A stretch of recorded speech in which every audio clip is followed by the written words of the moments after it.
Hi, my name is Rod Khleif, and I'm the host of the Lifetime Cash Flow Through Real Estate Investing podcast. And every week I interview multifamily rock stars, and we talk about how they've built incredible wealth for themselves and their families through multifamily properties. So hit the like and subscribe buttons to get notified every Monday when a new episode comes out. Let's get to it. Welcome to the new version of Multifamily Rockstars. And I will tell you, because of the feedback we got from you guys and the fact that we're always trying to make things better, every time we try to make things a little bit better, we've decided to make these episodes more about deep diving into our guests' deals and give you more practical and actionable items to get started to do your first deal, especially if you're new to multifamily. Even if you're not new, you're going to definitely get some insights from the people we have on this portion of our show now. And of course, I've got my co-host Mark Nagy with me here. Hey, Rod. And when you talk about deep dive, especially today, we've kind of got a unique scenario to where we've got another partner that's bringing a different perspective to a similar deal from Chris that we had on last week. So if you guys haven't listened to that episode, go back last Friday, listen to Chris Moyer. We've got Jermaine Xavier, who's a pretty fascinating guy because he works at NASA, which I did not know. He's a licensed electrical engineer and program manager over at NASA, which is frankly cool as hell to me. But he's also a former HVAC contractor and business owner, and just definitely knows the mechanical side of the business. And so what we're going to do, well, first of all, welcome, brother. Welcome. It's great to see you again. Rod, thank you for having me. Like I said before, man, it is an honor and a privilege to be here. I appreciate your time. Thank you for that. Thank you for that. Well, listen, I know you've done a lot. I mean, not just with NASA, just also in real estate, so let's talk about, if you would, kind of give us a little background on who you are, where you came from, why real estate. I mean, you obviously, NASA doesn't pay poorly, so you do well there, but you're also doing real estate. So maybe you can elaborate on that a little bit and just maybe bring us current. I appreciate it. So I started off basically barely getting out of high school, and I had to grind my way to an engineering degree. It was not easy. So I got my job first starting at the Navy. I was an electrical engineer for the Navy, and I switched over to NASA about 10 years ago. And so we managed about 8.2 million square foot of pretty high-tech real estate, as you can imagine. But it's not just the glamorous stuff. It's all the way down to the roads and commodes, and that's really applicable to the multifamily. That's been one of the highlights that I can bring from my professional life into multifamily real estate, is the ability to evaluate assets during the due diligence process. Now, as far as investing in multifamily and looking to change my portfolio in that, I do have a multifamily asset. I own a 6-unit asset out in Maryland, on the Eastern Shore of Maryland. And I own that just myself, and I have a partner on it. And that's really got me started. But in order to scale, I really needed to look into the Warrior program and syndication. And the reason why I do it is I'm trying to get my financial assets from active to passive and generational wealth. I'm sure other people have said that, but I come from a large family. I'm the youngest of 6. And so all sisters. And I'm really the one that's kind of pioneering this, getting this concept of generational wealth started. Oh, that's beautiful, brother. I love that. The fact that you're taking care of your sisters. That's very, very cool. And bringing this, this knowledge base and ultimately experience to your families is a beautiful thing. So, talk about your skill set. Elaborate more on really what you bring to the table on a team, because everybody that listens here has a superpower. And when we do our events, I say, stand up, meet some people, tell them what your superpower is and what you're good at. And everybody has something, whether it's communication, just being able to talk to other people, whether it's sales ability, whether it's analytics, whether it's, maybe some process experience. In your case, it's much more technical, but talk about what you bring to the table. So my superpower, I believe, is expertise in the due diligence process. So many people just don't have it. There's certain types of systems and subsystems as far as electrical and plumbing. Some buildings have chiller systems, which quite frankly, I recommend people staying away from unless they have very specific knowledge. And I have reached back to every type of engineer or architect needed to help in that due diligence process. Because sometimes you look at something and it could be something minor, it could be something major. And I think that ability in the due diligence process has saved us. To steal one of your lines, Rod, sometimes the best deal is a deal you don't do. So finding the error in due diligence is invaluable to a team. So let's go a little deeper, okay? Sure. We're going to also talk about the Creekside deal that you did with Chris and Mark actually invested in, that we talked about last week. But let's go deeper on what you do when you do your due diligence walks. Let's talk about the different things you're looking at, and just assume whoever's listening doesn't know anything about this, okay? Let's go pretty granular as to what you're looking for when you do your due diligence walks and evaluating an asset. What I'm going to pick this up on is after you've already done the market research. You've already looked at the age of the asset. So let's pretend all that's done, right? So there's certain age groups of assets that have certain things you need to look for. For instance, if it's built in the 70s, you might want to look for aluminum wiring. If it's built after the 70s, that's okay, but there's still different type of breaker types you want to look for. We have a 150-point due diligence checklist. So I have a drone that I use to inspect roofs and roof penetrations. I use a FLIR gun to look for heat build up near connection points, either throughout the breaker panel. Failures have signs, right? So if I'm going to look for an electrical problem, it doesn't just magically appear. It gives signs. It's typically heat. So I have a heat gun that I use that inspections for. If there's a lot of trees around, we will scope drains. So we'll take a statistical sample of the drains. If there's 50 some units, we'll usually scope about 10 of the drains randomly. If we find something, then we'll do all of them. We look at seals. So seals are important, meaning seals around plumbing drains that usually give pest entry. We look at foundations, where the foundations meet the earth. That's important. We look at the grading to make sure, unless you're there on a rainy day, it's hard to tell sometimes when water problem could happen. So we look for water, which is a major problem, both inside and outside the asset. So really, those are the major systems. Now you can also look into drywall and those systems, but to me, a drywall problem is not generally a huge problem. Another major system is HVAC. I used to be an HVAC contractor, so looking for deferred maintenance in the HVAC systems is important, and you can notice that through vibrations in the system, dirty filters and coils. Most motors are sealed; you don't need to oil them anymore. But you could look for sweating and freezing of the condensate lines outside, things leaning against the air conditioning systems. We had, which we'll talk about Creekside, we had shingles that had fallen off some of the vertical piece. Yeah, exactly. That had fallen down. And if you look at it exactly, gophers where the unit is not level. There's also water infiltration issues you can look at in the attic. So we look at each one of those in every unit during our due diligence process. And if I find a problem, if I can't figure it out myself, like I said, I have a reach back to mechanical, electrical, civil structural engineers and architects to help solve these problems.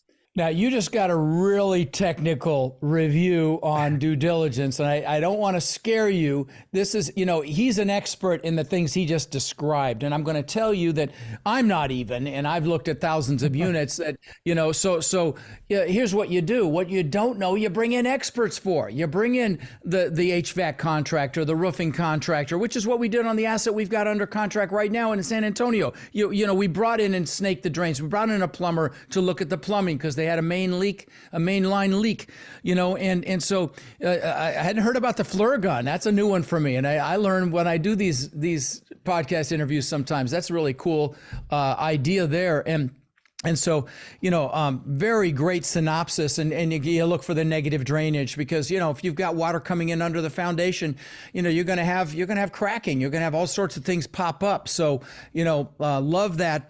love that synopsis of your on-site inspection. Now, of course, you're going to go in also when you do your due diligence, and you're going to inspect the inside. You're going to grade the condition of the different things, like the floors, the countertops, the cabinet fronts, the plumbing fixtures, the electrical fixtures, and all that stuff. Because you may want to reposition and fix that stuff up. You were talking more about the major systems, but you're going to go a little micro as well, and you're going to walk every single unit. And so, yeah, that was really good, buddy. I really appreciate you giving all that insight. No problem. There's one other piece I like to bring up. And so we do on our due diligence process, when we're doing that, we're actually making an inventory of what needs to be replaced, fixtures, as we're walking through. And we have a list of energy efficiency and water saving fixtures. So a lot of times, for instance, there'll be water will be paid by the owner. And in our underwriting, we can put a factor of savings in there that we anticipate savings after the changing of the fixtures. Another piece that a lot of warriors, I think, aren't using is there's a website called Aspire. And if you go there, they have a lot of rebates that are applicable for each state. So it's a little bit of work, but you can get rebates for window replacements. You can get windows for HVAC system replacements, and sometimes significant. You know, we're looking to save between anywhere from $3,000 to $8,000, right, on our Creekside asset. And I know it doesn't sound like a lot, but if you multiply that and scale it up like multifamily tends to do, it turns into real money very quickly. I would ask you to do me a favor in case I forget. Will you please post that in the Warrior group for us? You know, we've got a Facebook group just for the Warriors, and everybody's in there always helping each other out. That is a great resource to add to the Warrior Facebook group. Thank you for that.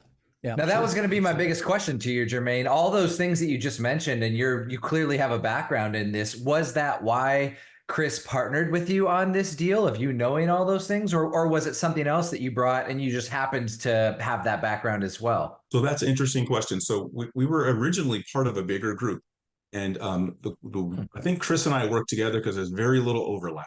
The things that he's good at, I'm kind of weaker on. The things that I'm strong, he's weaker on, and I think it works out perfectly. The one thing we do mesh is we're both warriors and we both have a hell of a work ethic. I think that's really where we meet. So when you're putting together a team, I think just like Rod says, if you're missing something, go out and find it. And Chris and I are both, we're willing to, add value to anybody. Give us a call. Even if we're not part of your group, you have a question, feel free to give me a call or email. I'd be happy to help. Yeah, appreciate that. We'll have you provide your email address at the end. I really appreciate that. So one other skill set that I know you mentioned in your bio, Jermaine, was that you talked about that we could deep dive on was relationships with brokers, being consistent. You talked about closing, all those sorts of things. And a very common question that I get is, okay, I don't have any multifamily experience. How do I get my foot in the door with a broker?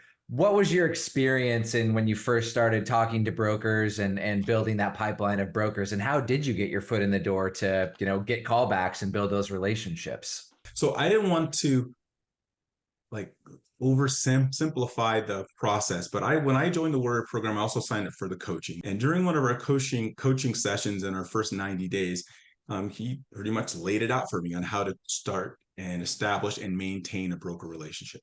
So step one, he told me, is to go onto Creekside and just look in each area. You'll start seeing the same brokers over and over. And I made a database of what brokers were in the markets that I wanted to work on. And then I went to the brokerage house and he told me, don't call the most senior guy. His phone's ringing all the time.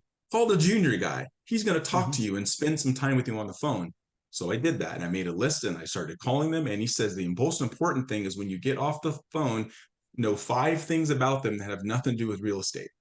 And it sounded silly to me at the time, but it is the secret sauce. It really is. So one of the brokers I talked to, we're actually pretty good friends now. I asked him those 5 things. He's into baseball. He liked the Nats. He ended up inviting me to the Nats game in the Skybox with a bunch of other brokers. And we all talked in this. We chopped it up for 9 innings. We watched the 9th inning, but we networked the whole other 8 innings. And he's also sent me engineers to help with proposals. He sent me other brokers on different deals that had nothing to do with him. It's just part of the networking process. So now the broker relationship I have now is more of a maintenance thing than seeking out brokers, because now they call me oftentimes to bring up deals. Now, to find out those 5 things, do you just ask them about their personal life? Do you friend them on social media and kind of dig into that a little bit? What's your strategy there? Naturally, I'm kind of an introvert, and that was interesting. That's exactly what I asked Matt. And he goes, "No, you just ask them." And I asked them just, "Hey, Aaron's his name. Aaron, what do you like doing in your free time?" We talked about baseball for 5 minutes. And next thing you know, we started talking about his hobbies. And I was he was basically like, I thought I was going to have a hard time keeping on the phone. I was like, man, I got to go. It's been 30 minutes and I know that he doesn't have any kids. He's getting married. He just got a new BMW off his commissions. He likes baseball and he has an owner's box that he uses. I mean, those are 5 things. Wow. And it makes it personalize it, it makes the person instead of you're just another person calling them trying to get work done. Brilliant. I love that one. Love that a lot. So I know this, you had to work to become good at underwriting, but you're pretty darn good at underwriting. Would that be an accurate statement? So I would say everything I'm ever good at, I've always worked for. I don't think anything has come natural to me. I've piled it through. It took me 13 math classes to become an engineer. I started at elementary algebra, x plus 2 equals 4, all the way through multivariate calculus. So it wasn't like I starting off with calculus. And same way with underwriting. I had a 6-unit deal before I joined the Warrior program, and I have no idea. I accidentally picked a good deal because there's so much I didn't know. I didn't know. So I've actually since then have underwritten my own deal that I already own, and I was like, wow, this is an outstanding buy, but I didn't know at the time. So yes, I am, but I am pretty good at underwriting, and I can certainly help and add value, but it didn't come easy. Now, why did you do that? Coming from a 6-unit, that's more than maybe our average student who hasn't done any multifamily, right? That's technically a commercial multifamily over 5 units. Why did you even decide to do something like, working with us in the Warrior Group? Because I wanted to scale my achievements. There's only so much you can do. This is a team sport, and I didn't have a team. I had me, and people were calling me in the middle of the night for plugged toilets, and I didn't understand the process of hiring property management. There's a resource Rod has, interviews that you call to when you're hiring a property manager. I didn't know how to select a business partner. There's a checklist he has on the interviews and questions you go through. Like he always says, they're easy to get in and hard to get out of. You want to make sure you're not in a business relationship with someone that doesn't work well with you. There's so many resources there I just didn't have. And I'm surprised it worked. I'm surprised I didn't just go up in flames without all the information that I didn't even know I didn't know. Oh, that's a great answer.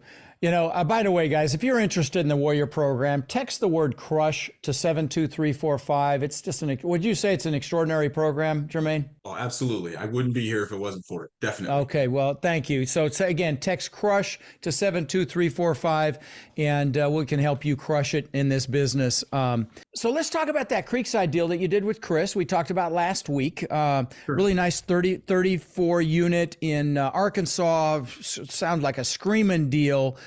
Talk about some of the things you did, because we talked about what he did. Talk about some of the things you did besides the due diligence. I mean, you gave us an incredible synopsis on the due diligence. What other things did you do there to bolster your chances for success there? I worked with the contractors, setting up the budgets for the capital improvements. Setting up the scope of the capital improvements. For instance, we originally had some windows we were going to replace, but we looked at it and we're like, hey, these windows are fine. We did some glass replacement and replacements instead. I met with roofing contractors, landscaping contractors to improve the curb appeal of the area. We got signage made and installed some new mulch beds, and we really made inroads with the community. That's how we first started. So there's a law enforcement officer who lives right adjacent to the asset across the street, 2 houses in. Name is Chris as well. And introduced myself personally. He gave me a cell phone number. There's an issue. Wow. You call me. He's looking out for the neighborhood. We also added value on other multiple fronts. So besides the Capex, we engaged with the local community leaders. So I spoke directly with the city council member. So the Creekside asset sits in Ward 3 of Searcy. His name is Donald Rainey. He was outstanding. He had nothing but great things to say about the direction of the asset. He says, I drive by here every day going to work, and I love what you guys are doing with the place. We try to make it more inviting. We talk with the local utility company. We got all new LED lighting installed at the city's expense, and we're just paying a flat rate for the electrical usage. We relit the outside of the asset, front and back, to make it feel like home. Safer too. Yeah. Absolutely. As a matter of fact, Donald Rainey, the city council member, he offered to do a ribbon cutting and got buy-in with the mayor once bulk of our asset has been completed, and capital improvements have been completed. So they're going to come out and do a community event. We're going to have food and balloons and all that. So it's been Love it. outstanding, really. Love it. Let me tell you why that's such a big deal, guys, because if you ever have a problem there that requires cutting through some freaking red tape, which you find in any municipality, and you've done that for the mayor, you've given them a PR opportunity.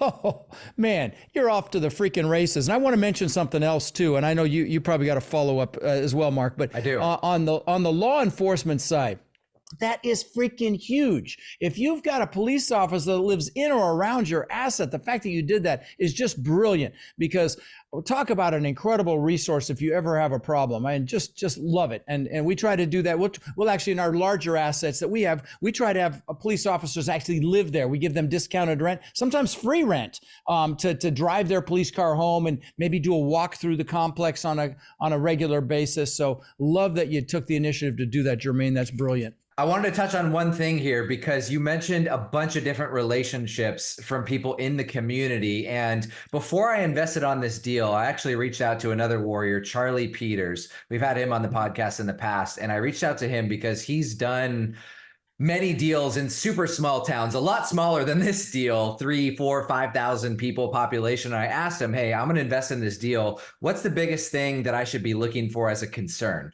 And his answer was vendors, contractors, and relationships in that market. How did you guys go about building all those relationships with the vendors, the contractors? Was that something Chris had already? Did you have to reach out to people? How'd you go about doing that to have those relationships? So we did a couple, like a two-prong attack. So Chris had a maintenance company that he has in Jonesboro, Arkansas, and he actually used that contractor to set up our initial Capex budget. So we had a steady crew that we could use, and he had some existing relationships. So by the way, let me stop you for 1 second. Let me stop you for 1 second. Just if you don't know what Capex is, guys, that's called capital expenditures, and those are the main big items you're going to do when you fix up a property. HVAC units, maybe redo the interiors, flooring, blinds, fixtures, things of that nature. So that's Capex. I'm sorry to interrupt you. I just wanted to make sure that they understood what Capex meant. Jermaine, please continue. Absolutely. So we did have some assets available, which I think is important to have boots on the ground, which I guess is defined as someone who lives within 2 hours of the asset, and Chris does. Yep. So after that, I was a contractor, so I can speak the contractor language, and I set up 2 days of appointments, and we got 5 proposals for each discipline that we needed, and I met them personally, and we walked through the scope and we walked through pricing so we could be sure that what we were expecting to get was what we got, and how much it cost is what we expected at the end. So those are the 2 kind of avenues that we took. One was we got a hold of local Chamber of Commerce, and we also went to the Better Business Bureau to find contractors, and then we also leveraged contractors we already knew in the area. Love it. Love it. So what's next for you, Jermaine? In fact, let's do it like this. What is your plan to achieve the financial success that you got into the Warrior program for, that you got into real estate for in general? Talk about that plan, because that's a big piece of success in anything. You got to know what it is you want. Otherwise, how the heck are you ever going to get it? So talk about your plan. So I had a 4-year plan, very achievable, to replace my W-2 job income with rental income. I'm already ahead of the curve. So for year one's already behind me. So I have a very achievable 3-year plan to replace my income with rental income. And then the next phase, I think, is to make it passive income, because I wouldn't say real estate is passive at all. It's very active. We work at it every day. We're working at it hard. Late nights, early mornings. So it's definitely not a get rich quick scheme by any means. So right. I think the next phase is to really become a sponsor for deals and have other people close their deal. Because I remember when I was trying to get my deal, it took me 2 years to get my first deal. And wow. I just want to help other people get that process, because I can't wait to get the sword back here behind my wall.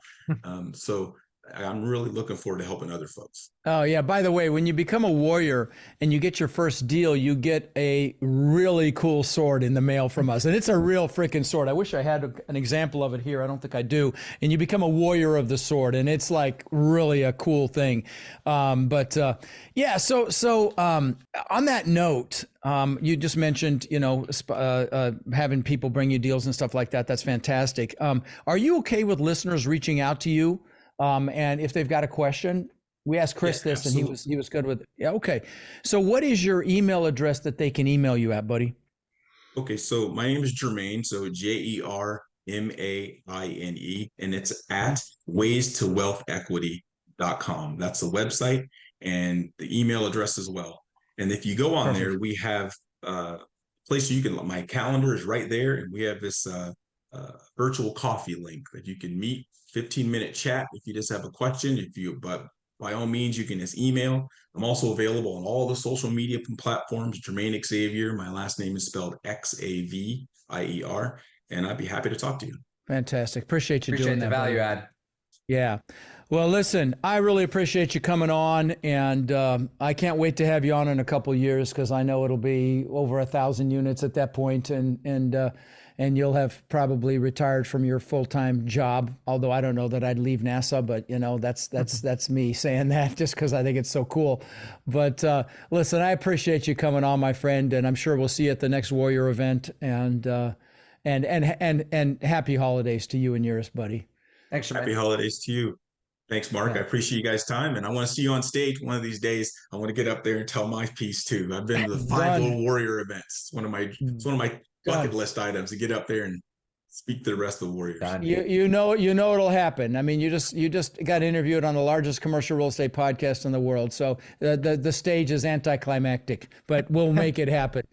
All right, take care, man. We'll see you guys later. All right, see you. All right, bye. So one other quick thing. We encounter so many people that are frankly frustrated. They're looking in the mirror and they're frustrated that they haven't been able to escape the rat race. They haven't been able to build cash flow to the point where they're able to have financial and time freedom with their families. And maybe they see other people buying real estate and creating, incredible cash flow, and they think, well, it's just scary. Buying apartments is intimidating. And I get it. But see, that's why we created our Warrior Mentorship Program. They're our coaching students, and they've had extraordinary results. My students, I've been teaching about 5 years, and they own upwards of 140,000 units now that we know of, right? And we feel like it's just getting going. Now we're looking to grow this group and really take it to the next level. And honestly believe that the greatest transfer of wealth could be upon us right now with this current economic environment. Everything's going on sale. So we're looking for people who want to follow a proven framework, really like a blueprint or a map, literally step by step. And then they're able to leverage our systems and our incredible network to raise money and equity, to find deals and close those deals and build partnerships, really nationwide. So if you're interested in finding out more about how you can become more in our incredible network and take advantage of the unbelievable opportunities that are upon us, you can apply to my Warrior Mentorship Program by texting the word CRUSH to 72345, or you can go to mentorwithrod.com. And what we'll do is we'll set up a call so you can check us out and we can check you out and see if it's a fit. Now again, you can go to mentorwithrod.com or text the word CRUSH to 72345 to apply, and we will speak soon.